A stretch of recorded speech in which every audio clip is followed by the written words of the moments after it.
Hi, Victor. So I've heard a lot about this low code, no code movement lately.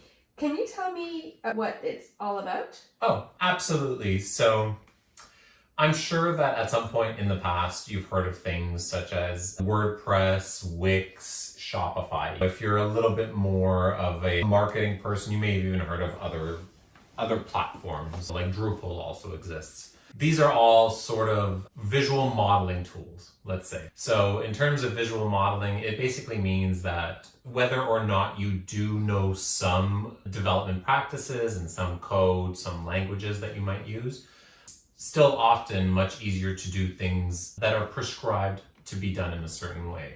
So if you think of WordPress, it basically renders almost all of the HTML for you, and you kind of do a little bit of drag and dropping with some plugins on WordPress that allows you to visually create an entire page. It's similar also in the world of Wix. If you've seen their commercial, it's very often drag and drop and add a picture here and a video there, and there you go, you're done. So it started with generally marketing facilities at organizations wanted the ability to deploy or put things out quicker. And very often when you get IT involved, it could take a lot longer. There were different practices. You have to get on the right project management track and change all these other things. If you want to deploy something quickly and easily, or just put it out there like a web page, why do you need all this other overhead to put out a different web page? Right. It allows you to basically, whether you're like the marketer and director of marketing, or you're like the intern, you can make some changes to a website. And you'd probably have it in draft, but somebody will look it over and be like, it's good to go. Let's put it out. So that's sort of how it started happening. A lot of these tools existed to help both developers do things faster, largely because if you go from scratch, it takes some to get things done.